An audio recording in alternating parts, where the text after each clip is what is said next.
2020 est une nouvelle année, mais elle représente aussi le début d'une nouvelle décennie. Salut tout le monde, c'est Peverty, on se retrouve pour une nouvelle vidéo, et aujourd'hui, 13 événements qui ont marqué la décennie pour la France.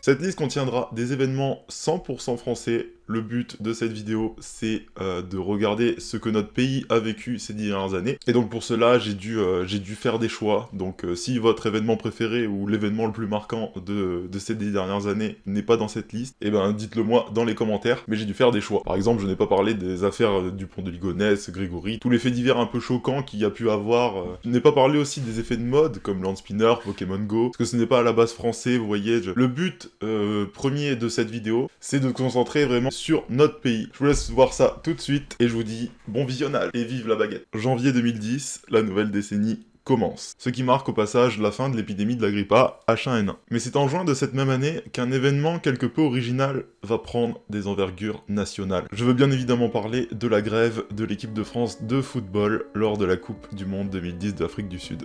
Cet événement est considéré par beaucoup comme la plus grave crise que l'équipe de France de football ait connue dans toute son histoire. On se souviendra surtout de cette image des joueurs dans le bus qui ne veulent pas descendre. Et tout ça pour finalement perdre, dès le début de la Coupe du Monde, le match qu'ils allaient jouer juste après. Et tout ça n'a rien de banal, car vous l'imaginez bien, les médias français et même internationaux ont parlé de ça de partout, à la radio, à la télé, dans le journal, et ça crée un énorme scandale, surtout dans l'opinion publique, car on parle de joueurs qui gagnent des milliards d'euros par seconde pour courir après un ballon, si je cite certaines personnes, et puis ces personnes qui représentent les couleurs de notre pays, ne veulent pas sortir du bus. Et l'ampleur a été tellement grande que même le président de la République, donc Nicolas Sarkozy, a dû intervenir, et beaucoup de sanctions ont été prises envers les joueurs. Donc les Français auront mis du temps, mais au bout de quelques années, ils ont repris le goût au foot, et à soutenir les Bleus quand même. Mais ce fut quand même un énorme scandale qui aura marqué l'esprit des Français. Bon, on va avancer dans le temps et arriver en 2012, et petit big up au passage au film Intouchable qui est sorti en 2011, et qui fut un des films français les plus rémunérateurs à l'international, et un très bon film d'après moi. Omar Sy est un très bon acteur. Et donc en mai 2012, Sarkozy laisse sa place à François Hollande. François Hollande qui fut le président français le plus charismatique de tous les temps. Non franchement c'était...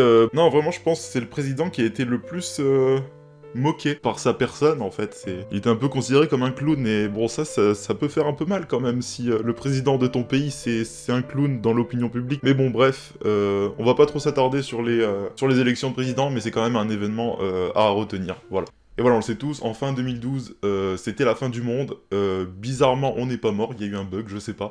Et voilà. Passons au troisième événement majeur en France. C'est enfin le 17 mai 2013 que le mariage homosexuel en France devient possible. C'est un soulagement pour tous ceux qui ne pouvaient pas se marier malgré l'amour qui les unissait. Un grand pas en avant pour la France qu'on connaît comme un pays très très ouvert sur énormément de choses.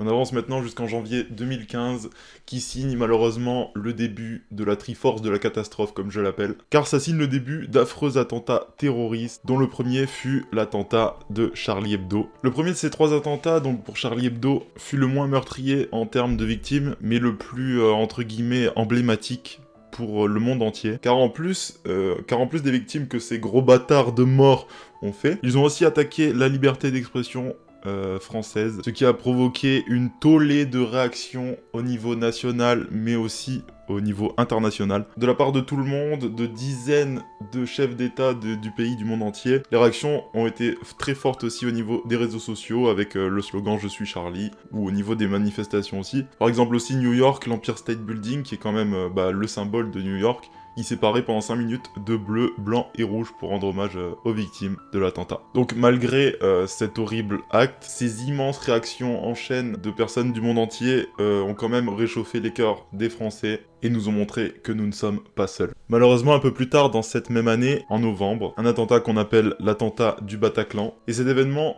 fut celui qui ôta la vie du plus de gens. C'est 130 personnes qui perdent la vie ici. La majorité des victimes se trouvaient dans un concert du groupe de rock Eagles of Death Metal, et c'est là où ces djihadistes sont entrés et ont tiré sur tout le monde. Les réactions furent encore nationales, mais bien évidemment internationales. Tout le monde encore soutenait la France sur cette même année, deuxième attentat dans la même année. Et ce n'est pas fini car en juillet 2016, une horreur de ce même genre arrive à Nice. Et cette fois-ci, c'est un seul homme qui aura tué quasiment 100 personnes et blessé plus de 450 personnes à l'aide d'un camion sur la promenade des Anglais lors du 14 juillet, lors du feu d'artifice de Nice, sur la promenade des Anglais, sur laquelle je me promène très souvent. Je n'y étais heureusement pas ce jour-là, mais je connais des gens qui y étaient. Bon, dans mes connaissances, aucun blessé et aucun mort, mais ce ne fut pas le cas des 86 personnes qui perdirent la vie face à ce camion de la mort. Et on n'oubliera pas, ce jour-là, 5 personnes sont faites chevaliers de la Légion d'honneur pour avoir tenté d'arrêter au péril de leur vie l'homme dans le camion. Ce sont des héros. Bon, allez, sortons de ces années 2015-2016 qui furent horribles pour la France et passons en mai 2017 qui marque la fin de la présidence de François Hollande et le début d'Emmanuel Macron parce que c'est notre projet. Vive la République! Vive la France! Bon voilà, encore une fois, rien à dire sur cet événement, à part que, comme vous le verrez un petit peu plus tard, il y a très peu de gens qui sont contents de l'état actuel des choses. Mais bon, ça sera pour l'événement numéro 11. Et passons maintenant à l'événement numéro 8, qui est triste encore. De toute façon, cette décennie, malheureusement, c'est de la tristesse en grande majorité pour la France. Et c'était en décembre 2017 que nous apprenons la mort de Johnny Hallyday. Johnny Hallyday que tout le monde connaît en France, ou ceux qui connaissent pas... Bah non, ils connaissent quand même, quoique. Est-ce que des gens ne connaissent pas Johnny Hallyday? Je ne pense pas, à part peut-être des petits-enfants qui n'ont jamais écouté, mais bon bref, pour beaucoup et pour moi-même, c'est un symbole de la culture française, un symbole de la musique française. Qui n'a jamais écouté Allumer le feu avec la puissance vocale de Johnny qu'on lui connaît? C'est la fin d'une légende musicale. Cette décennie aura d'ailleurs ôté la vie à beaucoup de légendes musicales, dont mon chanteur préféré de tous les temps, Chester Bennington. Et ça aussi, c'est très triste. On va quitter les années 2017, mais petite parenthèse qui n'est pas un événement. En 2016, 2017 et 2018, la France est officiellement la deuxième meilleure nation en sport au monde. En tant qu'athlète, récompense, performance, la France, c'est le deuxième meilleur pays au monde en sport. C'est incroyable. Il y a tellement eu de choses à dire sur cette décennie en sport que peut-être je vous ferai une autre vidéo. Parce que là, si je mettais tout, ça allait devenir plus une vidéo de sport. Et c'était pas vraiment le but, mais il y a moyen peut-être que, si ça vous intéresse, je fasse une vidéo. Sur tous les faits et événements sportifs qui ont marqué la France sur cette décennie. Mars 2018, et pour changer, un attentat qu'on appelle l'attaque du 23 mars 2018 à Carcassonne et Trèbes. Bon, on peut dire en termes de chiffres que cette attaque fut plus petite que les 3 gros attentats que nous avons vus tout à l'heure, car celui-ci a fait 5 morts dont le terroriste et 15 blessés. Mais bon, vous êtes sûrement d'accord avec moi, voilà, le nombre ça compte pas, ça reste horrible dans tous les cas. Même si je n'ai pas mis dans ce top certaines horreurs de ce genre qui étaient plus petites, c'est parce que ça a moins marqué, et c'est le but de la vidéo, de montrer des événements qui ont marqué les Français pour toutes ces 10 années. On peut pas tout mettre malheureusement. Et donc pourquoi j'ai choisi celui-là, vous avez peut-être entendu aux informations quand c'était arrivé. C'était il y a 2 ans, donc vous devez peut-être un peu vous en souvenir. C'était une prise d'otage dans un Super U par un islamiste. Et parmi la police présente sur place, le plus haut gradé, le lieutenant-colonel Arnaud Beltrame, décide héroïquement d'échanger sa place avec l'hôtesse de caisse qui fait partie des otages, ce qui est accepté par le terroriste. Et malheureusement, ce lieutenant-colonel qui devait se marier 3 mois plus tard, perdit la vie face à ce déséquilibre mental qui aurait pris d'énormes quantités de cannabis avant ses attaques. La police arrive finalement sur les lieux et réussit à l'exécuter. Mais c'est trop tard pour Arnaud Beltrame qui ne se relèvera pas de ses blessures. Et donc suite à ça,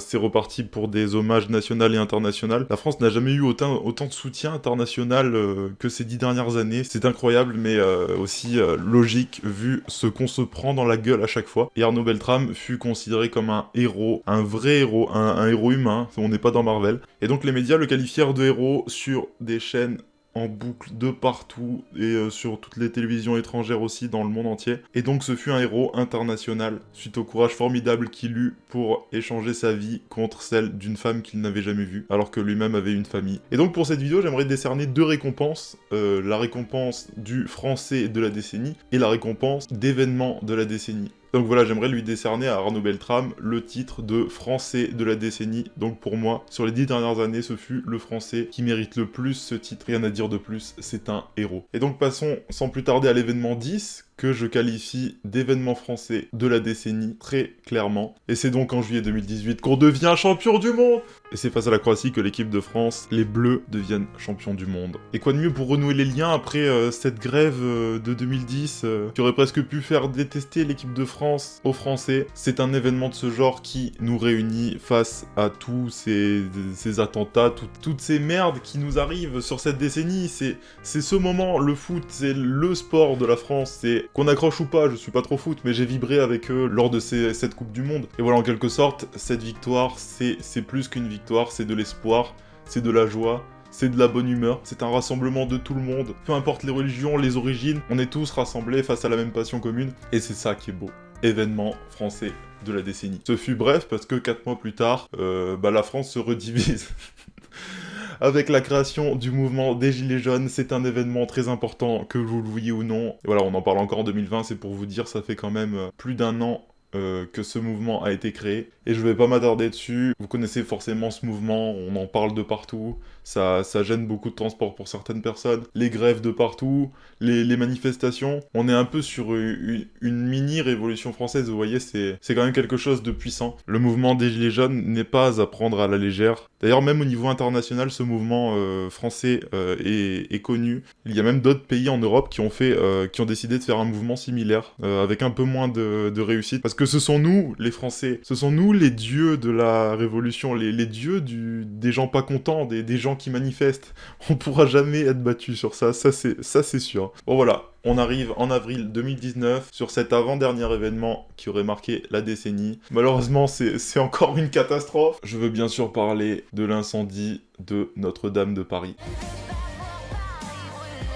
Et vous pensez que la France s'était tout pris dans la tronche sur cette décennie? Non, il manquait l'attaque à la culture française, à un des symboles, l'un des plus grands symboles français, le monument Notre-Dame, en avril 2019, est en feu, au sens propre. Et encore une fois, ça a pris une ampleur internationale, normale. Tout le monde connaît Paris, tout le monde connaît Notre-Dame de Paris, et donc voir ça en train de brûler, c'est moche. C'est lors de travaux de rénovation qu'un départ de feu fut, à ce qu'on a compris, accidentel et très rapide, parce que toute la charpente était en bois. Bien heureusement, des campagnes de dons ont été ouvertes pour financer la reconstruction de tout ce qui avait été brûlé. On parle de quasiment 1 milliard d'euros. Sur le site sur lequel j'ai vu le chiffre, nous étions en 2019 à 800 millions d'euros collectés. C'est pas rien, c'est même incroyablement énorme. Et donc tout ça, c'est grâce à des gens riches qui ont fait des gros dons, mais aussi aux Français qui ont pu faire des dons avec la Fondation Notre-Dame.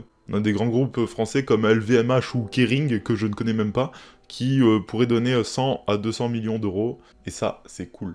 Alors qu'en juin 2019, nous battons le record de température en France de tous les temps, c'est-à-dire 46 degrés Celsius. Il faisait 46 degrés en France en juin 2019. Donc vous voyez, il y a tout qui va mal. Même Mère Nature, elle nous attaque en France. C'est 46 degrés, c'est invivable. Mais bon bref, en septembre 2019, est-ce qu'on va finir par un heureux événement? Et non, mort de Jacques Chirac. C'est la mort d'un président charismatique cette fois. On n'a pas eu de chance ces derniers temps, mais voilà, donc c'était un président charismatique. Malheureusement, on le perd, on le gagne pas. Et voilà, c'est Jacques Chirac. On était au courant que sa santé était assez bancale, donc qu'on l'aime ou qu'on l'aime pas, il fait partie de l'histoire de la France, et c'est clairement un événement marquant pour la France. Et c'est ainsi que se termine cette décennie en France, pour les Français. Et donc est-ce que c'était une bonne ou une mauvaise décennie? Probablement un peu des deux, mais je pencherai quand même sur mauvaise, parce que clairement, les événements marquants comme on les a vus, voilà, bon, en général ça marque plus souvent parce que c'est nul, mais voilà, donc à chaque fois qu'on prendra des événements marquants, c'est sûr que ce sera nul, mais là on a quand même été sur du très lourd,